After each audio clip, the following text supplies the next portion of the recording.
After leaving the Netherlands, we make a quick stop in Cologne. Parking outside of town, we take the metro in so we don't have to deal with the traffic. We arrive on the German national holiday, May Day, and the streets are full of people. Our short stop here is to see the spectacular Cologne Cathedral. With its ornate Gothic design, it's the tallest twin-spired church in the world. Its construction started in 1248, and it's Germany's most visited landmark, with an average of 20,000 visitors a day.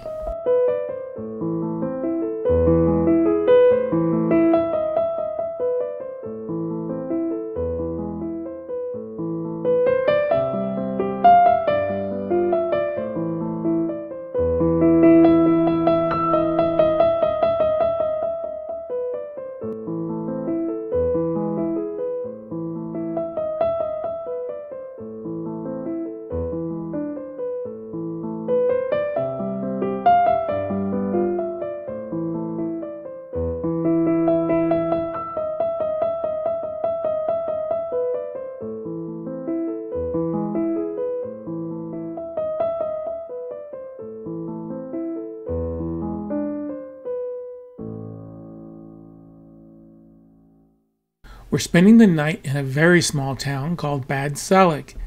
But first we visit Koblenz, a city on the confluence of the Rhine and the Moselle rivers. It is here we visit our first beer garden. Once in Germany, it seems like wherever you turn you find a beer garden, serving bratwurst, Wiener Schnitzel, and of course beer and wine. Once in Bad Salzig, there wasn't much of a choice for dinner, so we ate at the hotel. Marianne had Jaeger Art Schnitzel. It was one of her best meals of the trip. The next morning, we start off with a relaxing boat trip along the Rhine. This is more of a local ferry service, and it offers some interesting commentary as we pass by the many little communities. It seems like a lot of the old castles overlooking the river have been converted into hotels, giving what must be spectacular views of the Rhine Valley.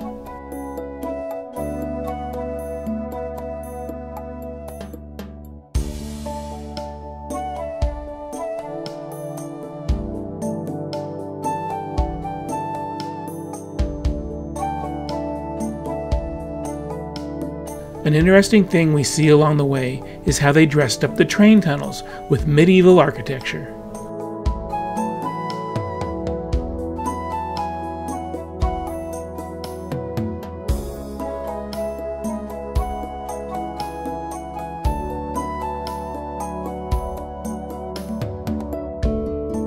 This is Pfalz Grafenstein Castle.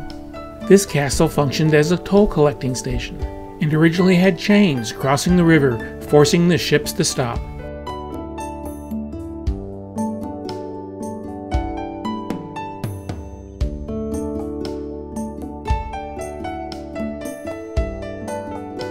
This rock outcropping is called the Lorelei. The name is thought to be a blend from Old German and Celtic, translated to murmuring rock, and that a golden-haired maiden sat on the cliffs, luring the sailors to their deaths. Getting off in Lorch, we flagged down a ferry for the return trip. After collecting our car in Bad Salzig, we visited some of the small towns we saw on the boat trip.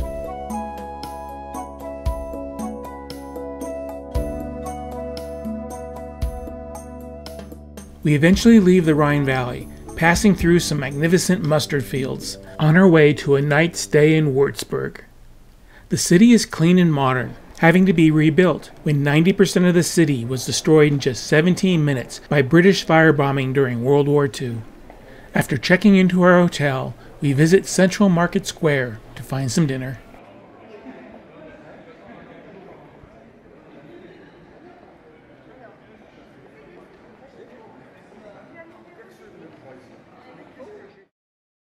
The next morning is market day, and we're up early. While browsing through the market, we had some apple strudel for breakfast. At a number of restaurants, we saw spargel on the menu. We didn't know what it was. Until now, German white asparagus. Nearby, we visited the new Munster Church, with its grand Baroque facade.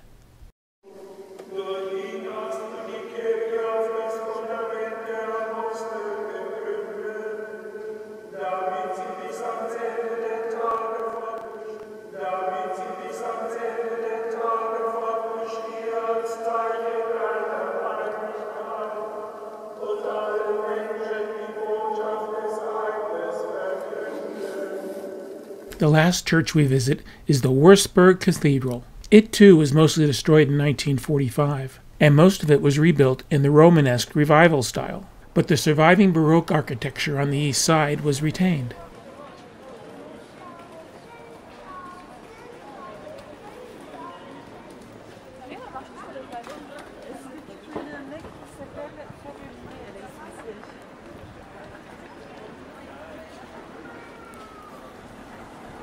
Our main sightseeing destination for today is the Wurstburg Residence. We arrive at 10 for the 11 o'clock English tour, giving us time to enjoy the gardens.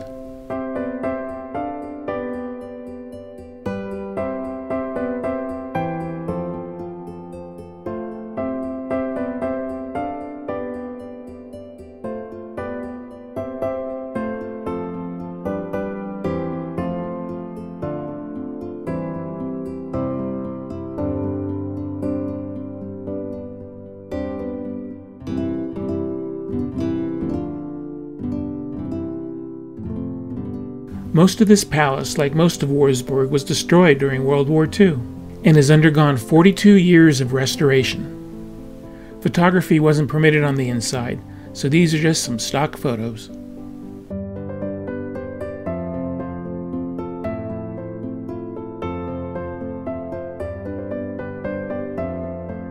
This is the Francia Fountain, located in the front courtyard of the palace.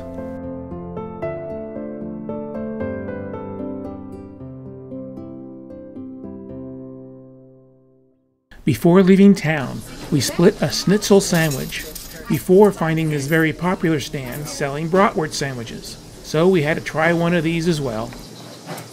After leaving Wurzburg, we drive through the countryside on our way to Munich. Along the way, we'll be visiting 3 gorgeous medieval walled villages, the first being Rothenburg oder Tauber. It seems strange passing into the city through the 13th century walls and gate towers. One thing we noticed since we've been in Germany are the number of bakeries. There seems to be one every few blocks. One thing we were warned about is to stay away from the snowballs. We gave them a try. They were really just dried bread. Another thing we saw were a lot of butcher shops, selling a wide variety of sausages and dried meats. And since you're in Bavaria, you can always find cuckoo clocks.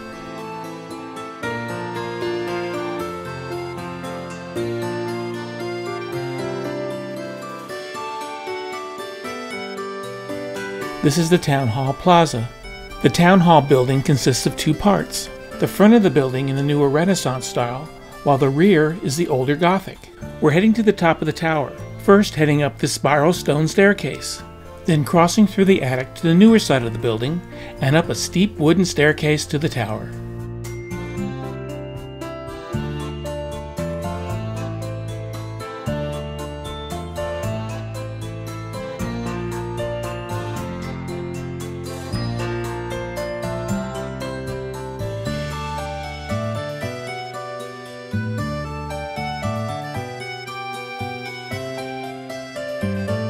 This church has a great example of standard buttresses on the left and the arched flying buttresses transferring some of the roof weight off the walls.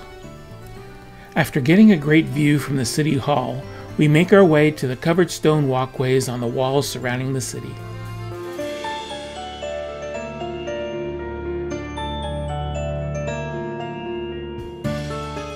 We're staying here tonight, giving us a chance to experience the true feeling of the city once most of the tourists have left. One of the highlights of our visit was the Night Watchman tour. He was very entertaining and had some remarkable stories about the history of the town and life from the Middle Ages. The next morning we're treated to a wonderful breakfast buffet, including scrambled eggs and sausages. Our next stop is Dinkelsbuhl, another medieval wall city, this one surrounded by a moat. Dinkelsbuhl is one of the places I stayed in 1977 when I was traveling Europe in college. I was pleased to see that not much has changed from what I remember.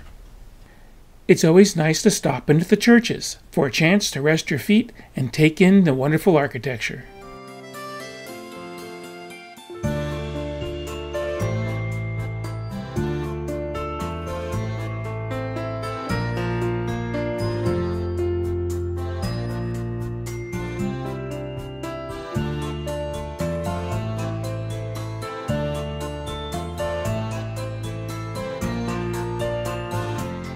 After a short drive through some more picturesque mustard fields, our last stop is Nordlingen.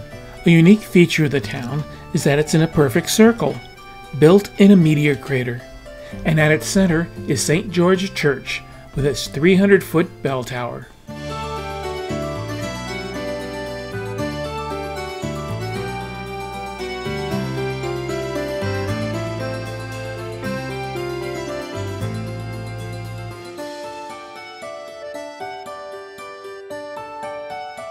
Well, it's been a long couple of days, and we look forward to our 4-night stay in Munich.